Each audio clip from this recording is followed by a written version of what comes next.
तीसरे साल इस सूरत-ए-हाल से दुनिया में शदीद कहत जाना और हर तरफ पानी और अजनास की तलब बढ़ जाएगी। ये दज्जाल की आमद का ऐलान होगा।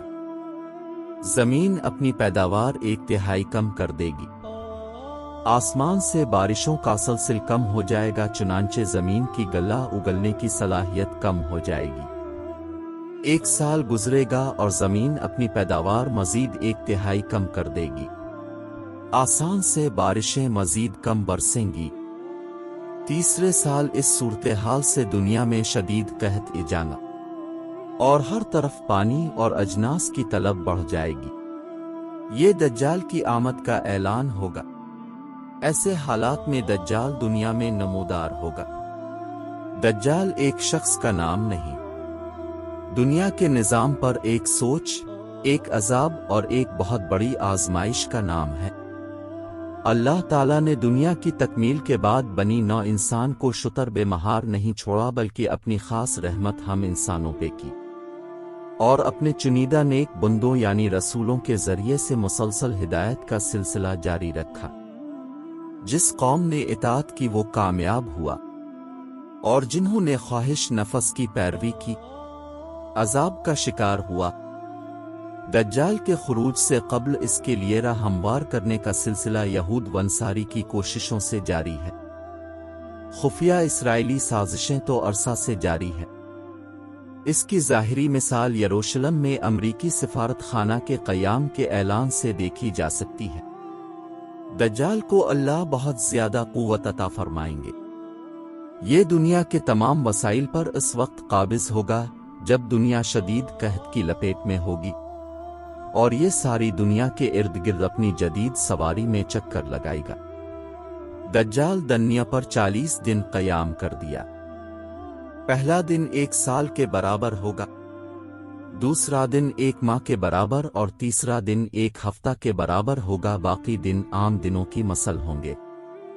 इसकी एक आंख होगी, पेशानी पे काफ फे रे एक कुफर या काफिर लिखा होगा जिसे ईमान वाला पढ़ सकेगा।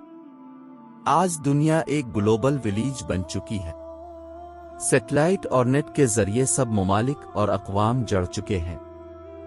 आंख जो कुछ देखती है लब पे आस्ता नहीं। मैं हैरत हूं कि दुनिया किया से किया हो जाएगी। इकबाल एक हदीस के मफहूम के मुताबिक दज्जाल के हाथ में अल्लाह ऐसी कुव्वत देंगे कि इसके हुक्म पे आसमान से बारिश और जमीन से पैदावार हासिल होगी। जमीन अपने खजाने अगलेगी। इसके पीछे खजाने और लोग ऐसे चलेंगे जैसे शहद की मक्खियां मलिका मक्खी के पीछे चलती हैं, जैसे लोहा मकनातिस की तरफ खिंचा आता है। इसके हुक्म पर जानवर सेहतमंद हो जाएंगे, बीमार तंदुरुस्त। ये कहेगा कि मुझे रब मानो, फिर अपने 2 कारिंदे शैतानों को हुक्म देगा कि इस शख्स जिससे ये उस वक्त हम कलाम होगा कि वालिदैन की शक्ल इख्तियार करो। अब इस आदमी से कहेगा मुझे रब मानो, मैं तुम्हारी मुर्दा वालिदैन को जिंदा कर सकता हूँ और अपने शैतानी शुबदे के जरिए नकली वालिदैन पेश कर देगा। कमजोर ईमान वाले इसकी बातों में आ जाएंगे, जबकि पुख्ता ईमान वाला कहेगा तो काना दज्जाल है जिस पर इसको आरे से चीर देगा। ये आदमी को कत्ल के बाद दोबारा जिंदा कर देगा और कहेगा कि मैं तेरा रब हूं। ये सब दज्जाल के जाती कमाल से नहीं होगा, बल्कि अल्लाह ताला उसकी रस्सी दराज करेंगे और इंसानों की आजमाइश के लिए उसको कुव्वत दी जाएगी कि देखा जाए कि कौन हक की पैरवी करता है और कौन बातिल की। इसके पास बहुत से हरबे होंगे, बहुत शुबदे होंगे और वसाइल पर इसका कब्जा होगा। ये दुनिया पे क़यामत से पहले एक क़यामत बर्पा कर देगा। इमाम मेहदी का नुज़ूल होगा। वो अपने जानबाजों को ले लड़ने की तैयारी कर रहे होंगे कि हज़रत ईसा का नुज़ूल होगा। हज़रत ईसा दज्जाल को बाबलिद के मकाम पर कत्ल करेंगे। इस वक्त दज्जाल के साथ 70,000 यहूदियों की जमात होगी। ये यहूदी लड़ाई के दौरान गुरकद नामी दरख्त में पनाह लेंगे और ये दरख्त यहूदी को अपने अंदर छुपा लेगा। अल्लाह की मदद से फतह होगी।